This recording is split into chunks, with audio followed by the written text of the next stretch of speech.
optional first, just letting everyone know of all of the options, of course. So yeah, welcome back. So very welcome, as I said. Don't want to blabber too much today. Just I'm feeling a bit like okay right now, but muscles a bit sore, bit like I've been doing a lot of exercise, which I have been. I had my lawn run on Saturday and it's now Monday, just because it was my longest one ever, and that I kind of reached a breaking point in that, like, as I mentioned already, because I tried to do it a bit faster. By the end, I was barely. It felt like I was barely running for the last few kilometers, and I just about finished. But I pushed through and did it. But just after that, even as I was doing it, I was feeling a bit bad in the last few kilometers. So I've just been rest up yesterday. I don't do a rest day directly after my run day because I do it before now. So what I did is I did a HIIT flow yoga. So HIIT kind of worries me because that's high intensity interval training and you don't really want to do that, burpees and all of that. But flow, it was like a yoga themed, so hopefully I thought it's not going to be too bad, and it wasn't. So that's kind of exactly what I needed. I didn't do the end, like you just got finish your kind of workout. I didn't do that. So now I'm back on a run day, and I think I will do it after this. Just take it really slow. Just looking at the screen, it looks a bit bright in here because of the light as well, but I think I'll just leave it on for now. But yeah. Also, I've reached over 200 kilometers for the month of January, and if all goes to plan, I think I have 2 runs, including the one I'm going on today, left. That's probably about right. So I think I am increasing my mileage quite a bit, but I'm just following the plan. So I wasn't at 200 a month before this. I started, I think, in November or December. I was at October, because November I started the plan. I think I was about 70 kilometers a month before I started the plan. December we were at 134 or something, and December we should be at 220 or so, because I still have like 20k, nearly, I think 20k more to go in the month, at least 21 maybe. So yeah, so either way, today's video is going to have the title. It's another what I've been watching video, what I've been watching, etc. The first one I did, it was kind of like stuff I had watched, and maybe recently, maybe not recently.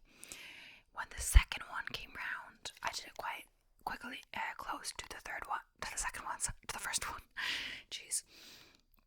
So they weren't recent since I posted the first one, but now that I'm on the third one, I can't remember when I posted the second one, but it could have been back sometime in October. Now, the ones on the new list, a lot of them are ones I've watched since posting the other one. So it's kind of going to be new stuff, or stuff that I found recently. Some of them are not new. So yeah, the first one I did in August, and I did September, so I've had quite a bit of a break. I've watched some more stuff. It might not be set up in the best way because I started it a while ago when it was recent for that. So I started off with, I've been doing this for quite a while. I started off doing it, I planned, I just wrote down what I kind of do first is think of all the series before I had the descriptions. So this was when the last season of Sex Education, season 4, was just released, because I put recently, but that was released in September. So I did kind of do it, I think, right after I did the other one and started planning that, but I've been at it for a while. And as well, I said recently, Love at First Sight movie, but that was also released, I'm not sure, September or something, yeah. So I did watch those as recent when I wrote this list, but since then I've got more recent ones, whatever. I'll just start with how the list goes, which is how I originally wrote it. But I moved some of them up, so some that would be like at the end of the list I've put up closer to the start, because I have, obviously, as it goes on, the thing I've wrote the most recently, if I start at the end of the list, is the stuff I've watched the most recent. So I kind of want that near the top. So more recently, all of this is kind of vague. More recently is counting September. some of them are before, like I watched them already before I had done the other video. But yeah, so also thinking about it, I don't want to get into spoilers too much. I'm not sure if I got spoilers in other ones, but they were still popular. No one said anything about spoilers. But there's a few cases, ones that are more reliant on mystery or fantasy or whatever, or stuff like the unexpected. I'll like there's one I just watched that I've only put like one line actually about the movie because, and that was from the IMDb, so, and I knew that going into it and I didn't feel like it was spoiled, but because there's like a twist, there's a few twists, you don't want to know anymore. But there's a big thing that happens, but it happens literally in the first few minutes of the first episode, so it's not a spoiler, But yeah, and I think I knew that was going to happen before I watched it because I watched the trailer. But yeah, so the first one we're going to talk about is Sex Education, and season 4 was just released. And I say just released, it was September when it was released. This is when I wrote this. But I kind of when it's a series, I kind of talk about maybe what happened in the first season, the first episode or so, because I don't want to spoil. Like, I'm not going to talk about season 4 if you haven't watched the other ones. But yeah, so Sex Education primarily follows Otis Milburn at Moordale Secondary School. Otis begins the series ambivalent about sex, mainly because his mother, Jean, is a sex therapist who frequently has affairs with men but does not maintain romantic relationships. Some other main characters are Otis' best friend Eric Avalon, who is gay, Maeve Welling, intelligent and rebellious teen with a troubled family past. Otis sets up a sex therapy clinic with Maeve to help the students of Moordale Secondary with their sexual problems. Their business becomes a success, but tensions arise when Otis finds himself become attracted to Maeve. I won't spoil the other seasons, but it's very intriguing. I watched all the new season within a few days when they came out. Season 4 was the last of the show, but I enjoyed it and recommend you watch the show like from the beginning, of course. The next one, which was recent for me when I wrote this, but a few months ago now, was Love at First Sight, and I did read the book of this, and I was surprised when I saw that it was a book I had read that came out, because I used to quite like reading books and then watching the adaptation. So obviously it's a bit of a spoiler since you kind of know what's going to happen, but I was a bit confused when reading this or when watching this, because they did take a few liberties with changing the plot a little bit. I won't get into it exactly unless I said it here. I don't think I did, but yeah, some of it's a bit different than the book if you've read the book, but you'll notice when you watch it. But yeah, so 20-year-old Hadley Sullivan misses her flight back to London for her father's wedding and is rebooked on the next. While waiting at the gate, she meets 22-year-old Yale statistics student Oliver Jones, who offers to lend her a charger when notices her phone is dead. They get on well together, and noticing Oliver is carrying a garment bag, she assumes he's also going to attend a wedding. When Oliver's seat belt is broken, the flight attendant moves him next to Hadley. They spend the flight talking and growing closer. They get close and separate once they get to London. I really enjoyed this movie, and it was especially interesting after reading the book and noticing some changes, some minor and some more significant. So of course I'm mentioning something, but I'm just reading exactly what I wrote, or as I said in the other one, some of this is from just straight from Wikipedia or what I found about it. I always kind of look at the sources when reading it, because just it might not be fresh in my mind, or they probably have a better picture of it than me. But yeah, the next one up is Totally Killer, which has Kiernan Shipka. That's how you say it. She was in I First Saw Her, I think, in Chilling Adventures of Sabrina, which I really loved her in. She is Sabrina, so main character there. And yeah, I really enjoyed that as well. But I think I did mention that in a different what I've been watching though. So at first, the movie may seem like it's going to be another Groundhog Day, which I've never actually watched. Palm Springs before I followed The Map of Tiny Perfect Things, which I have watched all those 3. So I've watched at least 3 of these movies, so I didn't really need to watch another one. While this movie does contain the element of time travel, it's not the same day repeat again and again kind of movie. So yeah, those movies, what they all have in common is kind of like the same days repeating again and again, and they know what's going to happen, but they want to break the loop. But this does include time travel, as I said, but it doesn't have that same element exactly, and there's another story going on, which makes it exactly more exciting. The other ones, I feel like they're just kind of trying to break the time loop, and that's the main thing. This one has something else going on, which makes it interesting. So, this movie is set in the small town of Vernon in the days leading up to and on Halloween. 3 teenage girls were murdered 35 years ago. These girls were Jamie's mom, Pam's friends. In the present day, while both Jamie and her husband are out of the house, Pam opens the door to trick-or-treaters and stabbed to death.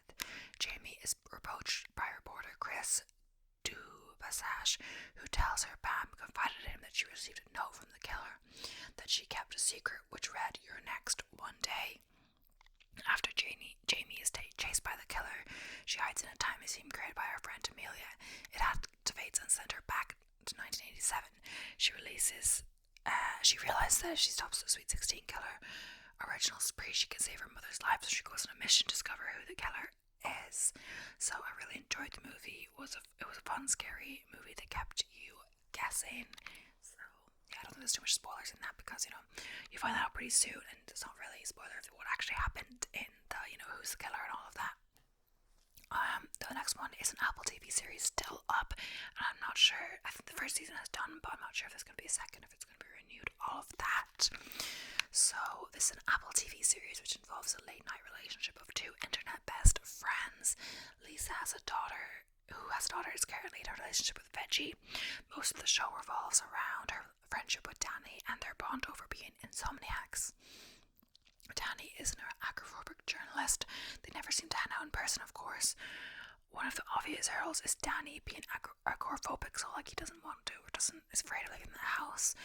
But I'm not sure why Lisa doesn't go over to his place to hang out, since they live in the same city. I guess she's just quite busy with being a mother, with her job, all of that. I found the show quite entertaining. Lisa is quite funny, but of course there's moments of seriousness, but it's quite a lighthearted show. I hope there's a second season.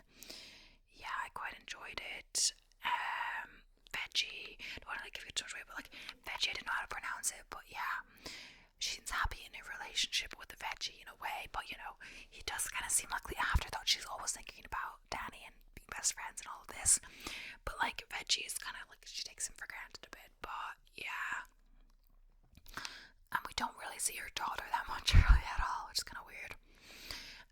Next up is My Life with the Walter Boys. So this was more recently, I believe that was December, and I binge watched this one as well. And it's funny because it's based on a Wattpad story, and I'm not sure if I've read that Wattpad story or not, because if you've ever read Wattpad books or stuff, there's kind of a whole genre going on, or someone started it. I don't know who started it. Maybe it's this person, maybe it's someone else, but there's kind of a cliche going on. So there's definitely different ones. There's My Life with the Fisher Boys or whatever. I'm not sure if it's the same vibe, but whatever it is, there's a good few of these whatever boys where the lead female goes into living with or meets a family of boys, and falls in love with or gets together with at least two of them. So it's definitely a genre. So I'm not sure if I've read that particular one, but yeah, definitely cliche, but yeah. And it's also interesting how many Wattpad things I've read or not read, or just from Wattpad have become major things, or movies, or etc., or TV shows. So I'm actually surprised how many shows and movies are adapted from Wattpad stories.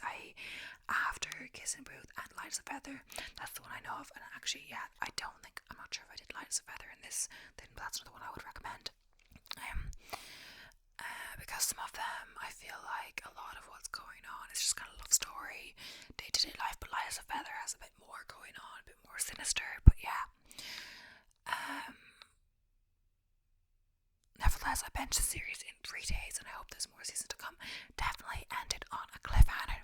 So after her parents and sister die in a tragic accident, Jackie moves from New York City to a small town in Colorado to live with her mom's college best friend on a ranch. And yeah, it's a big adjustment for Jackie, first moving to the countryside and also living with a bunch of boys. So she's just used to being her parents, her sister and her mom. No, her parents, her sister and her. But best friend is like from college, or like loads of boys, and like one girl as well.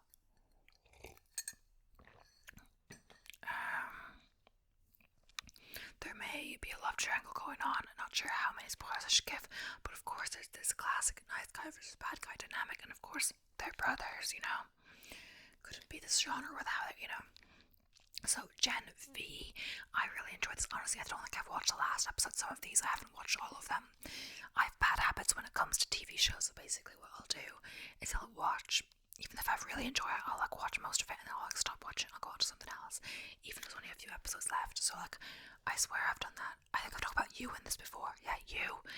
I haven't watched the last episode even though I really enjoyed it. But like sometimes it drags on a bit, so I think I just haven't watched the last episode of Gen V. I think as well is because on Prime they kind of release series sometimes. This is on Prime, I'm pretty sure. No, but Apple TV too as well. I just don't think Netflix does it as much. Netflix kind of drops the whole season. Prime can kind of do 2 at a time or 1 at a time. They release the things. I think also Disney Plus or whatever does that as well. So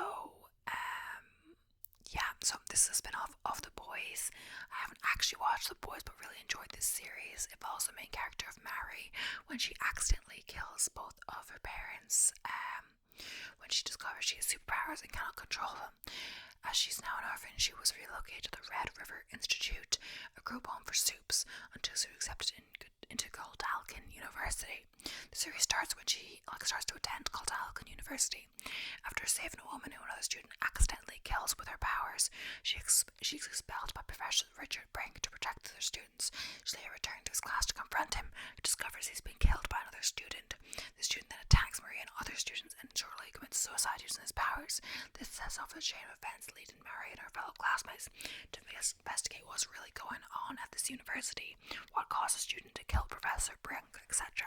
So there's a bit of spoilers there, but I didn't say who it was, but it might be obvious when you watch it. But yeah, I don't really know where to go with like spoilers wise, but yeah. So next up is Finding Carter. So some of these I said are new and I've just watched are like this year, but Finding Carter was like 2014, 2015, or maybe in 2013 it started, I'm not sure. But I just watched it and it's actually funny how I started watching it. But yeah, I've actually said it in my description, so I'll read it. So this is quite an old show, but I only discovered it recently. I mostly binge watched it as I was planning true crime videos for the channel because I gotta entertain myself. Sometimes I watch some in the background because in my room or downstairs, depending where I do it, in my room I have an older second monitor which is like Mac, not a laptop, which is I can put something on that screen and still work on my editing, or have another screen up, like I say editing, not actually actively editing, but you know when I do the green screen or the blue screen always in the background. For some reason, if you haven't done editing, you might not know this, but when you do the background, you don't just select the blue and remove it once. As the lighting conditions change throughout the day or throughout as you're filming, you have to redo it because the blue comes back into the screen depending on the light or whatever. So it's really annoying. You have to do it like quite a few times depending on how the lighting is. Some days it's significantly easier to edit depending on the light, and I think we've got a pretty good day here, but don't want to jinx it. So yeah, I put something on sometimes in the background when I do that, or when I plan the true crime, because I get a true crime then out of my laptop and then I have the other then on the big screen, and sometimes I do it down with the TV, same thing downstairs. I have my laptop downstairs, do it on the TV. So yeah, I wasn't expecting too much when I started watching it. I really enjoyed it and wish there was more of it. It's kind of the vibes of kind of like the Fosters and like stuff like that, American high school, but more serious and more, more things happening than a regular student. It was cancelled after 2 seasons. I also found it kind of in a quite interesting way. So basically I just finished rereading Diaries of a Teenage Amnesiac. So I think for some reason, I decided not to edit a video one day or wanted to relax. I think it was at New Year's Eve. Basically I think I was feeling a bit sick. I don't know what it was. And I started to reread it, this book I had in my room by Gabrielle X7 or something, whatever, and I started to reread it and I was getting really into it, so I reread it in like a day or maybe more than a day, but yeah. And so I was searching up a trailer of this because I saw there was a movie of it, but this came up and it was actually not the original trailer, it was a book trailer. And someone in the comments basically said it was from a show called Finding Carter, because they make people, when people, there's not an actual movie or whatever, they make a book trailer. There is a movie of this, changed it, but I actually couldn't find it online. But which is rare.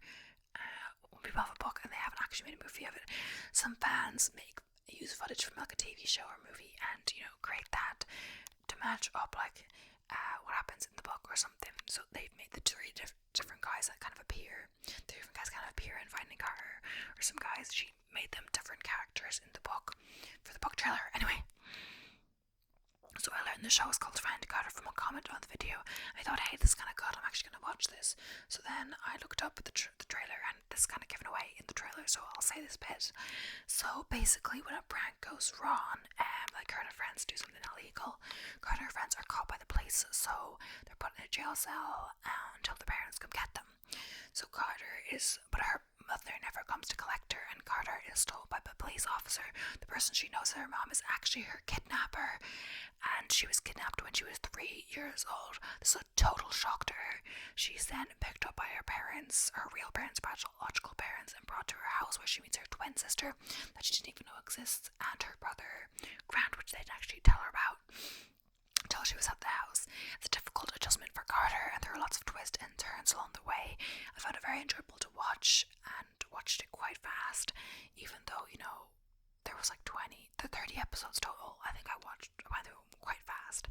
I just accidentally spoiled it for myself by looking up what happened in the end before watching it, but oh well. I said last few episodes really only that affected, and like I hate when I do that, but like I look up something like unrelated or kind of related and I spoil it for myself and I get intrigued. So the next one is All of Us Strangers, and this is the one that I don't want to say too much about because it's like kind of important, like this whole Carter being kidnapped thing. You find that out in the first like few minutes of the show, and it's given in the trailer. But All of Us Strangers, when I watched the trailer, it wasn't really, no spoilers about that much were given away about the show or the movie, and I don't want to give too much away, so I'm only gonna do a line about this one. But when I didn't do my video on Thursday, I said Thursday, sorry, but it's actually Friday in my notes. But when I didn't do my video and I went out later in town than I meant to, or just like, spent longer in town and didn't end up doing a video. Either way, this is the movie that I watched when I said I watched a movie. So I just watched it on Friday with my friend, and it literally actually came out in Ireland on Friday, so I watched it on the day it came out. But this time was actually quite quiet because I think it was kind of early for some people to watch a movie on a Friday, or it's not like a super big movie, like compared to like Spider-Man or Batman. It's not like you'd have to book, like we didn't book Barbie on, it wasn't even the day it came out, it would have got full up, it kind of just depends if it's a weekend, etc. So also like maybe summer holidays and Barbie was happening, so maybe kids would be more free in the day, etc. So it's hard to explain a bit about this one without spoiling it, so I'll just give a brief one-liner, which is actually on IMDb, and I knew this going into it and it wasn't a spoiler. A screenwriter drawn back to his childhood home enters into a fledgling relationship with a mysterious neighbour, as he then discovers his parents appear to be living just as they were on the day they died 30 years before. So this is another one where Paul Mescal, who's an Irish actor, is a lead. He is the mysterious stranger, and yeah, I quite enjoyed it. I thought it was not a little boring, but like a little repetitive. Like there was like a few locations used, and my friend remarked that he's like into the film, that not that he could film exactly that, but he could film something similar to that, but like not in the exact same way, of course, but it's not like out of reach for film students, etc. There's some approachability to the filming and stuff like that.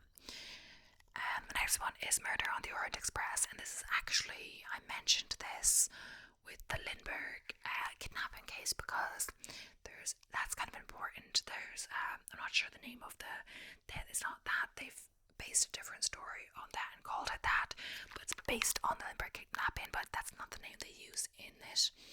It's an Agatha Christie. It's based on Agatha Christie adaptation. And I watched this when my half brother was over for Christmas, and I think I was complaining about what they were watching, etc. I'd already watched something the other night with them, and so my dad gave me the remote to choose what to watch, but they didn't have that. Like, they didn't want ages to watch, so I clicked on this trailer and I wanted to watch it, but no one was that intrigued. But when I started into it, they got intrigued by the plot as it went on. It's like a mystery. And there's another Agatha Christie one that I haven't watched that I'm interested in. I watched Death on the Nile in the cinema and I enjoyed it. And there was another one that it's either out recently or semi-recently. It's up on Disney Plus that I'm gonna watch as well. I quite like the Agatha Christie vibe stuff. But yeah, I'm not sure if I like reading them as much. So it's very like old-timey, hard to understand writing. But I like the portrayals of them. But Hercule Poirot, I'm not sure if it's like whatever, but I pronounce that. He's intended to rest. I didn't understand this in the plot when I read it, but when I looked up about it, I did understand it more. He intended to rest in Istanbul, but he must return to London because he was approached about another case. He's a detective. This is when his friend Buck, the train director of the Orient Express, arranges Poirot's accommodations aboard the train which is going to London, so to help him get to the other case. But when Poirot is on the train, someone is murdered, as the title suggests. Murder on the Orient Express, you know. It is up to Poirot, I'm saying it wrong probably, to solve the murder before the murderer strikes again, so I don't want to give too much away because it's kind of important. It does kind of have, the story kind of does rely on the whole, the kidnapping scenario and making characters based on that. It's interesting how she incorporated that and how, even though Agatha Christie was a while ago, she was inspired by that, and that was sooner to her time than our time. The next up was Buccaneers, which I've watched a good bit of it, but I haven't actually watched all of it. It's one of the bad habit, even though I really enjoy it, I stop it for whatever reason. But I didn't know when it was set by. When I was researching it, does say this, but yeah, this kind of directly from IMDb or screenwriter, etc. So, in the 1870s, the Buccaneers are 5 ambitious women and daughters of the American Nouveau Riche, Nan and Ginny St. George, Conchita Clonson, and Lizzie and Mabel Elmsworth. Following Conchita's wedding to Lord Richard Marrable, the women are invited to London in the midst of the debutante season in the hopes of securing husbands and titles. The women's eccentric and extroverted natures contrast with English high society and sensitive tradition as they navigate cultural clashes and strict social codes while dealing with interpersonal and potential suitors. So, encouraged by the whirlwind marriage of their friend Conchita to Lord Richard Marrable, the American Nouveau Riche daughters of the St. George and Elmsworth families are sent to England to find husbands. We can say that Ginny St. George and Lizzie Elmsworth entered London society as debutantes. I surprisingly really love this show, even though it is very old-fashioned. It's set a while ago. You know, I'm not sure like how other people interpret it, but I really enjoyed it. I don't know much about that kind of time. It kind of has the vibes of what's the other one, the one on Netflix.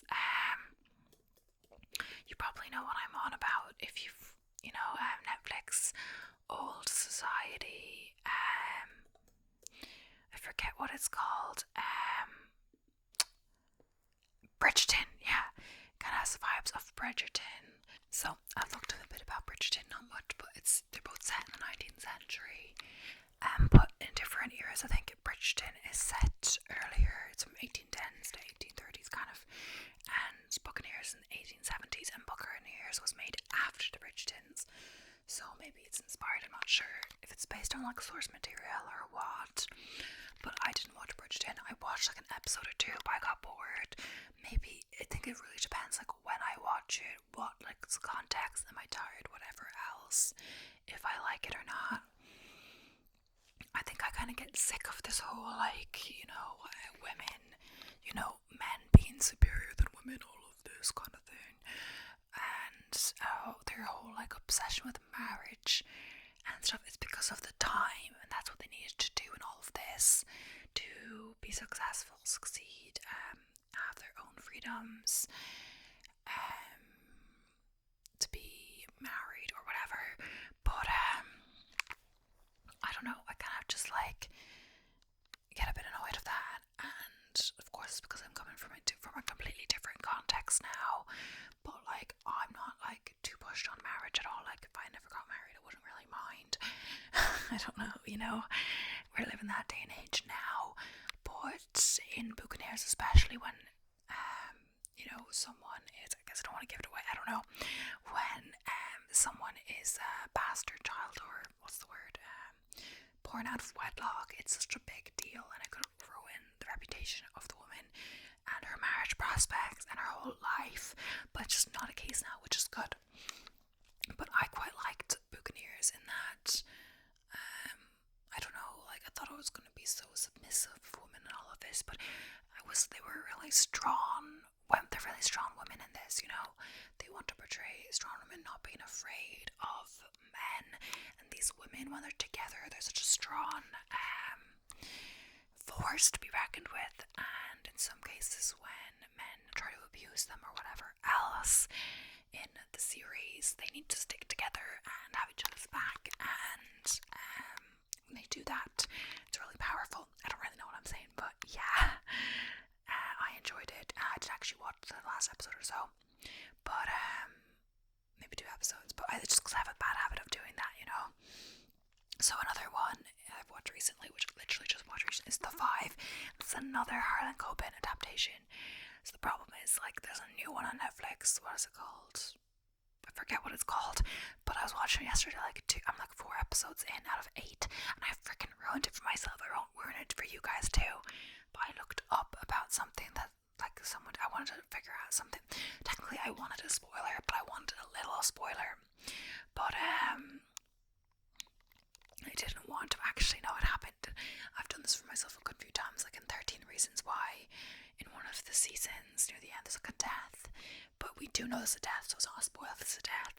But we don't know who it is throughout the series, because there's flashbacks to it, who the person, the funeral and all this, but we never hear about who it is until the very end. But I went on some like ship video, or on some video of it, and in one of the comments it was there for Band Center, and I was like, no. So I hadn't got to that yet. But anyway, I spoiled one of the Harlan Coben ones for myself by looking up a spoiler that I thought wouldn't be so big, but another one jumped up at me. So then I started researching it, so now I know all of what happened. So basically, I thought I ruined this one for myself as well, but I didn't. So it's The Five. I didn't find it as quickly because I think a lot of the Harlan Coben ones I've watched, and I've mentioned them before, Safe, The Stranger, like all of these I've watched a good few. I've watched at least 5 or 6. I've watched one in French. I started one in Polish, but I didn't finish that one. But yeah, because this one is not on Netflix like some of the other ones, or at least now it isn't. Maybe it was at one point. It's from 2016. So yeah, in 1995, 4 young school friends, Mark, Danny, Slade and Prue, are left traumatized after Mark's 5-year-old brother Jesse disappears after playing a prank in the park with them. No trace of Jesse has ever been found. Serial killer Jacob Morosi, who has been charged with 5 other murders, claimed that he killed Jesse. Jesse's parents, Julie and Alan, had given up all hope of ever finding the boy alive. 20 years on is when the series starts. When they're all adults, Danny Kenwood is a detective sergeant working for Westbridge Police. When he attends the scene of the murder, he finds prostitute Annie Green, who had been brutally attacked with a hammer. A forensic analysis of DNA evidence in the crime scene provides a match for Jesse's DNA. An intricate web of trials and tribulations begin to unfold as the 4 childhood friends reunite in the hope of finding Jesse alive. So you're kind of looking. It seems like the point isn't like who committed these murders, etc. It's more about Jesse, even though, yeah, and like if Jesse is alive, like, if Jesse's not alive, why is DNA showing up? If Jesse is alive, like, is he a murderer, you know, like, and then would Mark, his brother, prefer that he be dead instead of a murderer, you know, like, would he be by his side, you know, if he was a murderer? It's difficult enough some families, and yeah, so it's very interesting. I thought I accidentally spoiled it for myself, but I didn't, and it kept me guessing. It was quite dark. There's some other things that go on there on tonight's that I will not mention now because I guess it's spoilers, but yeah, some other things that are happening, and yeah, so not so recently again, but there's also some recent ones depending.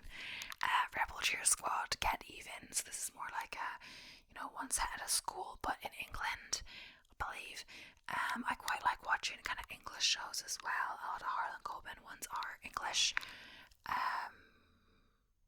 Yeah, The Five is in England, I'm pretty sure.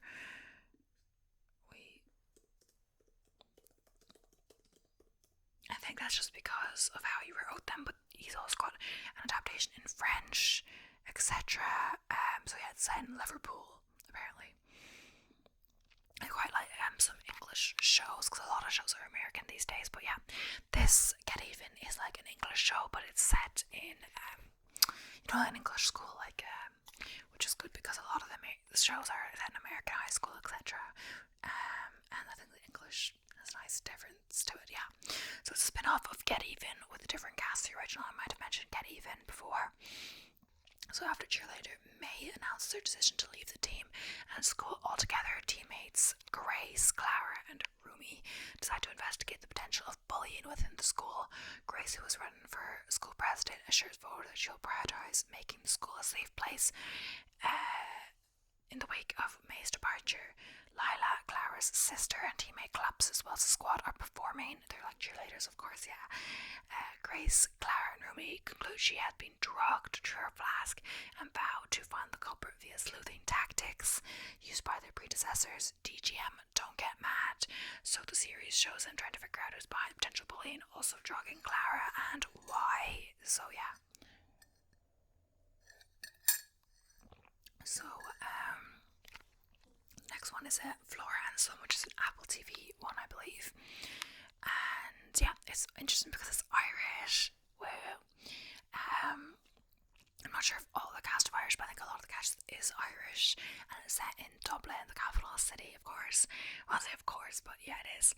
And I like that, just the cultural changes from, it's nice from not everything being like American, I mean, I've watched different foreign series as well, but I can pick up on some of the cultural differences in the same way when they're speaking, the accents, etc. from different cities and things like that, because I don't speak the language, I'm just reading the subtitles. But it's interesting how when you see a show in English like Florence on, because it's Irish, but the difference from an American show, even an English show, and everyone talking and something that sounds more familiar, but not that familiar since I'm not from Dublin, and of course they're from a different part of Dublin. It's gonna be more like a poorer part of Dublin and stuff like that. But yeah, Flora and Son is an Irish movie set in the capital city of Dublin. It's about Flora and her son, as the title suggests. Her son is getting into trouble with the police, and with the suggestion of the Gardaí, which is the Irish police, she finds her son something to do so he doesn't get in trouble with the police. They basically think that he's doing this because he's bored, So Flora rescues an old guitar from a skip and has the idea that Max will learn guitar. Max is her son. Max doesn't show any interest in the guitar, but does seem to be interested in making his own tracks. So when Flora listens to her son, they collaborate and bond through making music. Flora learns guitar with a music teacher from LA over the internet. Max finds something to do with his time through music, and is something both Flora and her son can bond over. It's also great to see an Irish movie with an Irish texture, largely Irish cast, and shot in Ireland. There aren't that many Irish movies coming out, so I enjoy watching them when they do, because yeah, some Irish movies, I don't know, like even Normal People was a very Irish show, but it was produced by the BBC and stuff like that, and had some English with the, Marianne being an English actress, just putting on an Irish accent, stuff like that. But I do enjoy an Irish show. Some Irish actors, yeah, but they're not like. We'll get to it in a second because that is the next one up. The next one is The List, so it's not recent, but I just watched it so recently, I have quite a lot of ones now. I'm like, how many do I have left? Oh my gosh, there's quite a few. I'm blabbing, but yeah. So after her fiance sleeps with someone on his free pass list, so that basically means and he slept with someone on the night they got engaged. She sets out to do the same, and the free pass list is basically a list of celebrities who they'd get a free pass to sleep with, and I don't even know if she even agrees to this, but yeah. She stays with her friend in LA, and with the help of her friend's ex who works with celebrities, she shoots her shot with the celebrities from her list, along with the guy she meets who works at a cute cafe where she has an embarrassing encounter with the guy from the list. She makes a new friend. What will happen? Who knows? Watch the movie to find out, so I didn't want to give too much away with that. So yeah, next up we have Foe, which is another Paul Mescal movie, which it's funny how this happened because I originally watched a trailer of Foe, and then All of Us Strangers came up. I didn't even notice till I went into the comments of All of Us Strangers that Paul Mescal was in that too. So it was obviously YouTube recommended me Paul Mescal movies, which I have no problem with. I've watched basically everything Paul Mescal is in now, I feel. Like Normal People, I enjoyed that. So then I watched After Sun, where he's the main, Foe, and then All of Us Strangers. So yeah. And he's got quite a few leads, even though he's up and coming, you know. Okay, so this one I was excited about, mostly because it features two amazing Irish actors, Paul Mescal and Saoirse Ronan, who's a little more well known. So Saoirse Ronan has been acting for years now as an actor, Paul Ronan. I've seen a good few of her movies, from The Lovely Bones, Lady Bird, Little Woman, etc. Paul Mescal is newer on the scene, gaining popularity from playing Connell in Normal People, but he's gaining in popularity fast, with his first role being a main character, then starring in After Sun, and he's another movie coming out early next year. I say early next year, it's already come out, but I wrote this a few months ago, All of Us Strangers. So I think what people like about Paul Mescal as well is that, you know, Saoirse Ronan had a dad as an actor, all of that, but Paul Mescal doesn't come from an acting family, I believe. I thought like he just kind of randomly got into acting, but I missed that, you know, he did study acting at the Lear Academy in Dublin, so he did intend to be an actor. That was just his first like role, maybe outside the theatre and Normal People, I believe, don't quote me on it, but yeah. So while the two main actors are Irish, it isn't an Irish movie, you know. So Flora and Son is an Irish movie, Irish director, shot in Dublin, all of that, very Irish. But this Foe is not. They have to. It's kind of weird how they've picked two Irish actors, but they have to put on their American accents, and it's set in like the countryside in America somewhere. I don't know. Either way, since the main draw for me was the actors, I didn't really look into the plot that much. It's a bit different than other things on the list. It let me think, what just happened? What did I just watch? I don't want to give too much away, but basically one night a light appears on the secluded farm. They have a visitor, and they are a married couple. They let him in, and it's revealed that Junior, who's Paul Mescal's playing, has been selected to go to space, and it isn't optional. In his absence, a Junior copy will be put in place of Junior, so Hen, who is Saoirse Ronan, doesn't get too lonely. In my interpretation, it was kind of like an AI version of him, similar to a Black Mirror episodes. Be right back with Donald Gleeson, who is surprisingly enough also an Irish actor, and also remind me of the movie Her. Either way, don't want to give too much away, but it's not what I expected. Same with All of Us Strangers, like both those movies, both Paul Mescal, I both came away from both of them being like, what happened now, like what's going on? But it's not like they're both based off of novels as well, so it's not like they created the plot, you know. So next up is Shelter, another Harlan Coben adaptation, which this time I saw on Prime. So Shelter is another Harlan Coben adaptation. Loads of his books are made into shows in English or other languages. So after his father's sudden death, Mithy Bolitar starts a new life in Castleton, New Jersey, where he becomes entangled in the mysterious disappearance of Ashley Kent, a student at a school, leading him to discover a dark underworld in the quiet suburban community.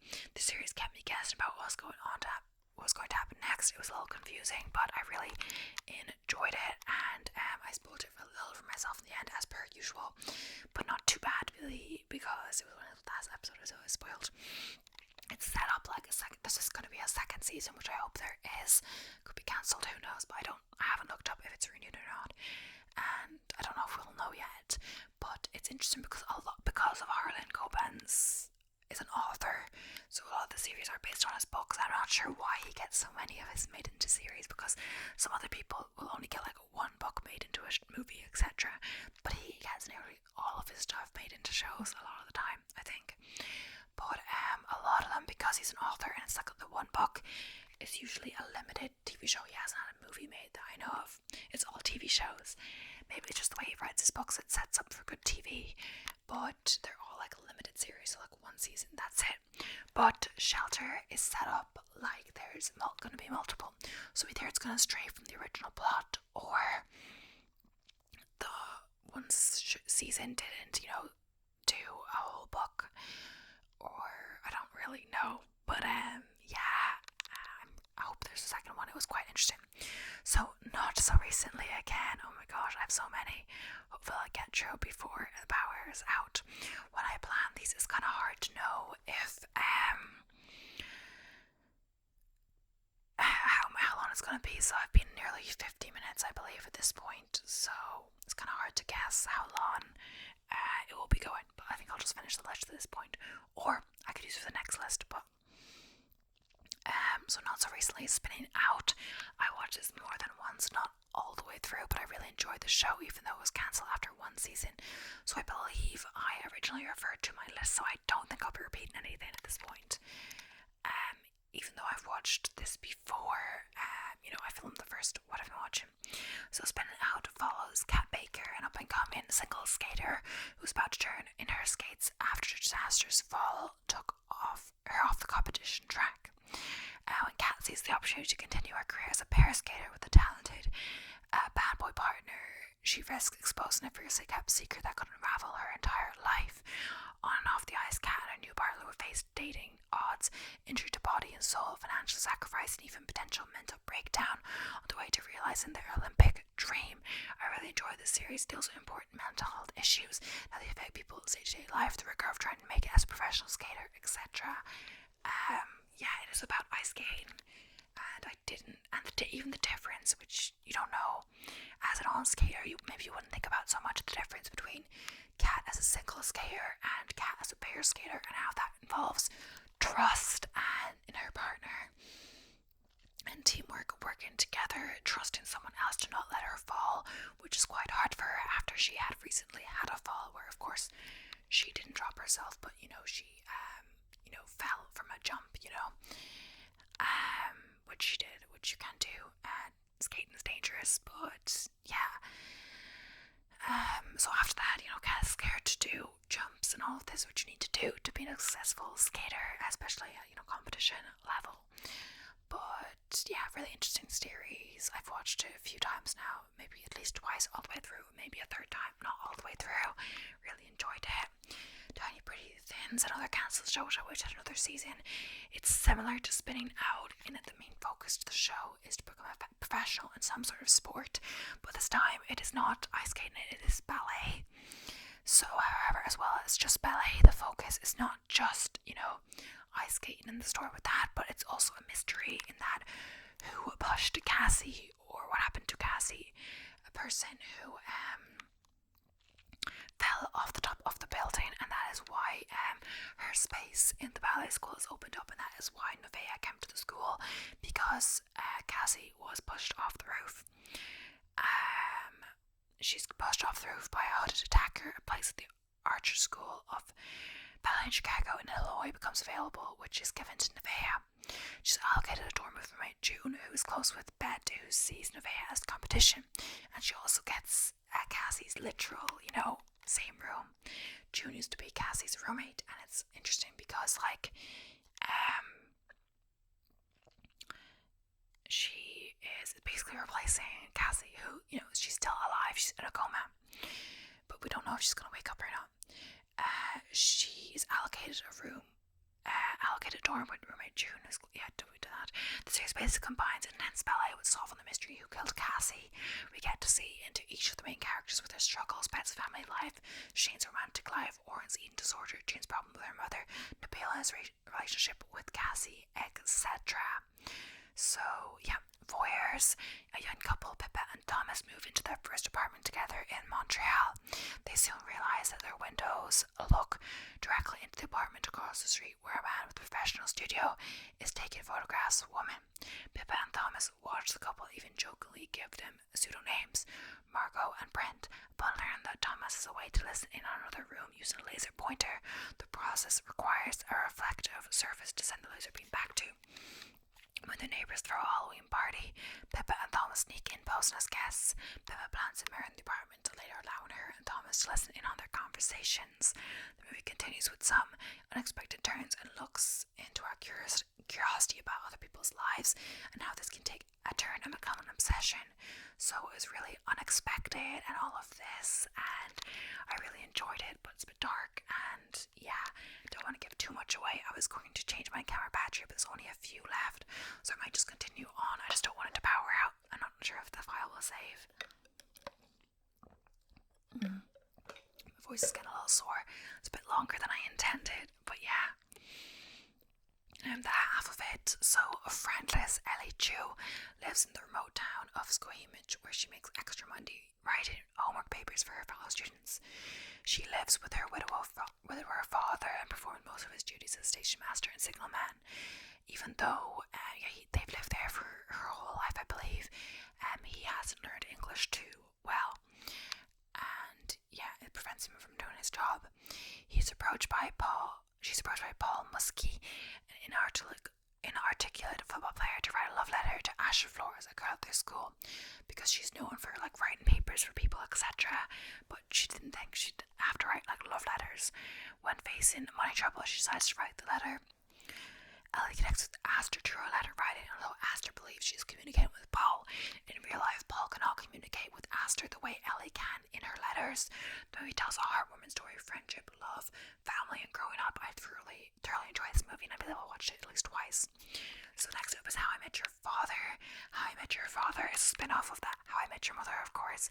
The premise is Sophie is telling her son the story of how she met his father, a story that pulls us back to the present, where Sophie and her close-knit group of friends are in the midst of figuring out who they are and what they want out of life. It got cancelled after 2 seasons, but I enjoyed what I watched of it, but that wasn't all of it. It's lighthearted and funny while managing to deal with real-life obstacles, although I never actually watched How I Met Your Father, and I haven't watched all of this one. I thoroughly enjoyed what I did watch of it.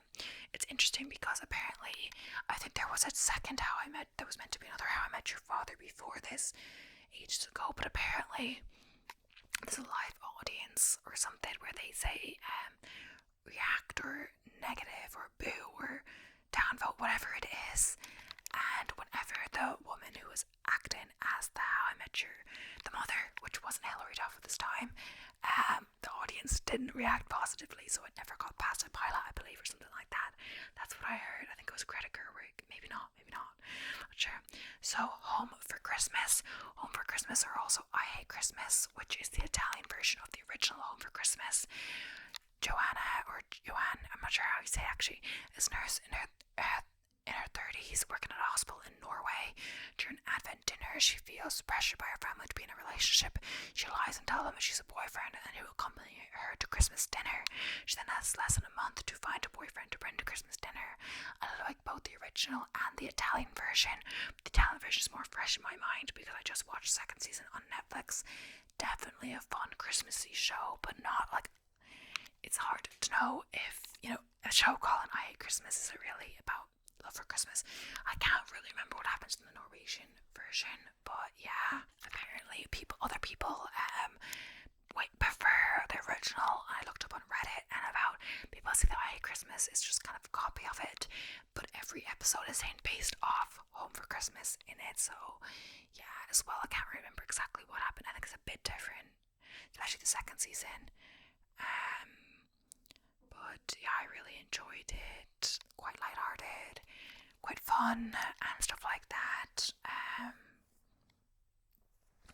What's funny is that in the Norwegian version, the original, the guy who plays Sebastian in the Quicksand, who is a definite negative character, bad guy in this Finnish show, is in this Norwegian show. At first I was like, oh, they're probably both in the same language, but they're in different languages, and I was like, what's going on here? And then I looked it up, and apparently in the Norwegian show he's speaking like, is it Finnish, or I have to look it up now. I sorry if anyone's like Nordic, I always forget the other, I always have to look up every time the language of this. So it was in Swedish, sorry, not Finnish, but apparently the character who's also in this, who's a character you're rooting for in the show, not a bad character, is speaking Swedish the whole time apparently, because he doesn't speak Norwegian. And I'm like, but I didn't notice that, so I wouldn't notice because I don't speak Norwegian, Swedish, Nordic languages at all. So I was like, wow, really, how do they do that? But apparently maybe like the main character speaks both, or maybe I don't even know how it works, but yeah. So next up is Platonic. Platonic's an Apple TV show I watched semi-recently-ish. I'm not sure if there's more now than I originally watched it, but yeah, it was like releasing week by week or whatever on Apple TV. While looking on social media, Sylvia sees that her old friend Will is getting divorced. They were previously close but had not spoken since Sylvia told Will she did not like his wife Audrey. Will and Sylvia meet for coffee, and Sylvia pretends not to know about his divorce. Will invites her to a party at his bar, which she attends with her friend Katie. From this point, they rekindle a former friendship, which causes her husband to become jealous of Will, etc. The show is quite a fun show. Sylvia and Will act like they're kids when they're together, even though Sylvia has 3 kids herself and they're fully grown adults. They have great banter and look like they're having fun in life, but of course, everyday life gets in the way of the best friends. It's just an adorable watch. They have very much like friendly vibes. I don't know if anything's going to happen later romantically between them, but the husband is just like, what's going on between the two, because they act like, whatever, but they just like really best friends vibes between them. But they act quite childish when they're together. It's kind of like Will never grew up. He just own a bar, he drinks a lot, all this, but Sylvia is, mother to 3. Then she also starts to focus on her career, etc., not just a stay-at-home mom. Really fun watch, etc. But that is all I've got for today's video. I wasn't sure how long it's going to be. I could have saved them for the next video to make the last video less daunting to plan if I do another one, but I just decided to, keep going through it, get through it, all of that. But yeah, thank you so much for watching. Surprised my camera battery lasted all of this, but let's not ruin it. I have a power out before I'm finished. But yeah, voices are hurting. I'm going to go for my run soon, or now. But yeah, thanks so much for watching. I'll see you in the next one. So, bye for now. Bye for now. Bye for now.